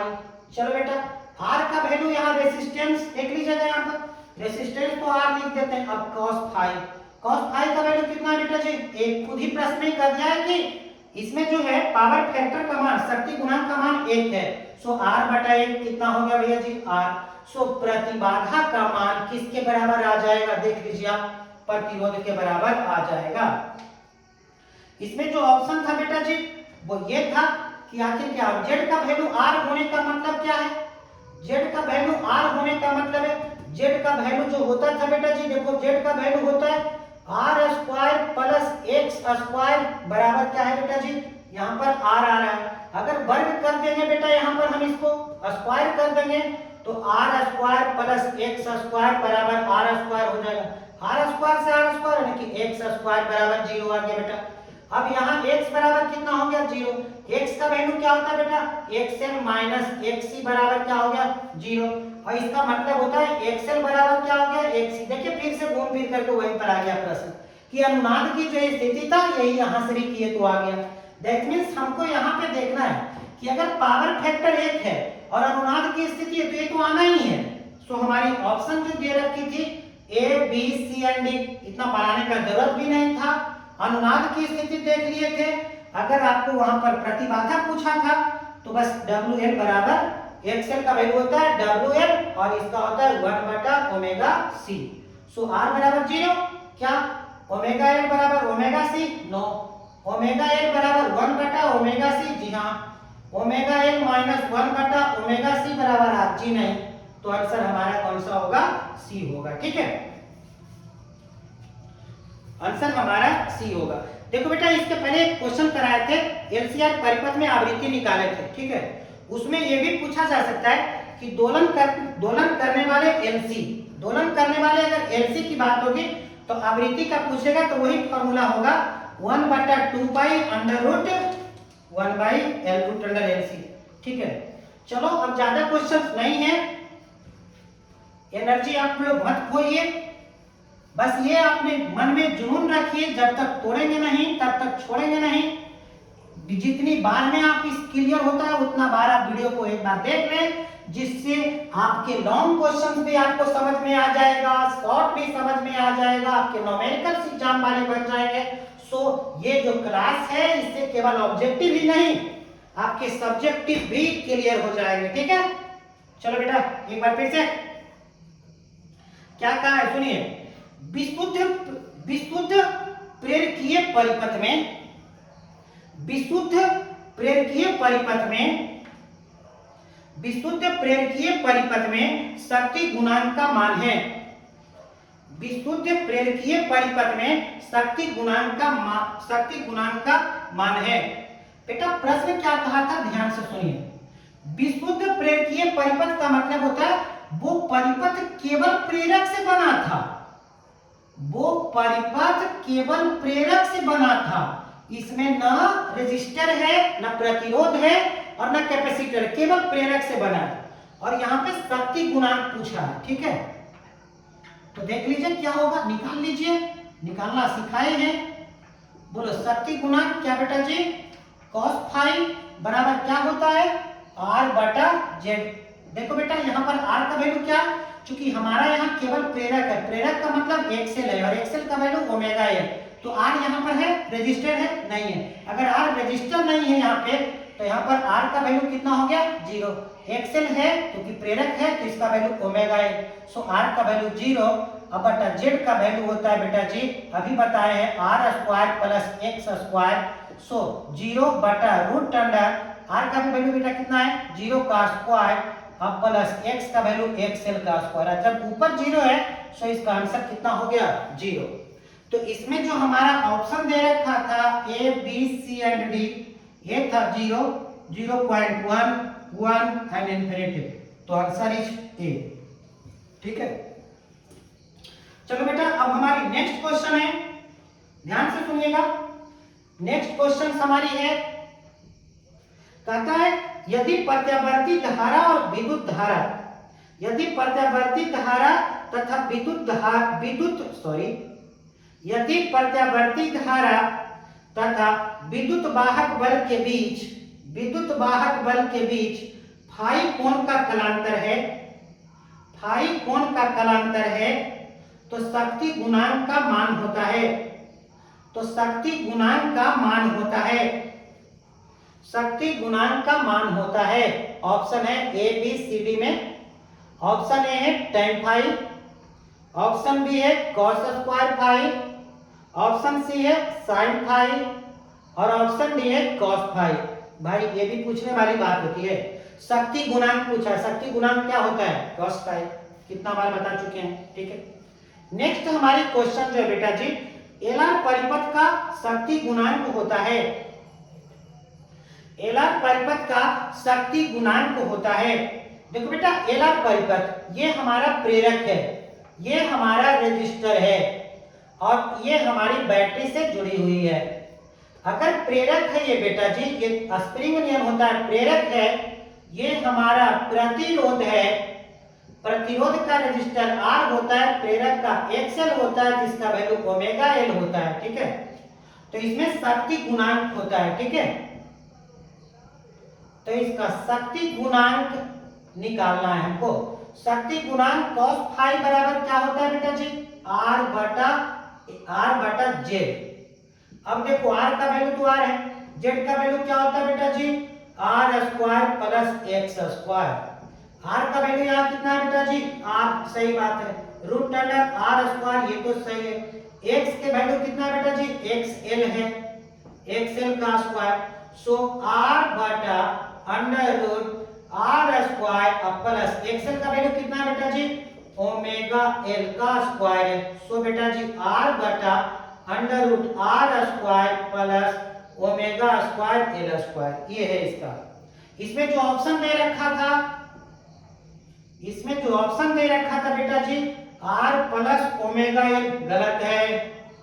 R बटा under root R square plus omega square L square, जी हाँ आंसर सही है option C, R into under root R square plus omega square L square, गलत है। ऑप्शन डी ओमेगा L बटा R गलत है। सो आंसर आपका ये था।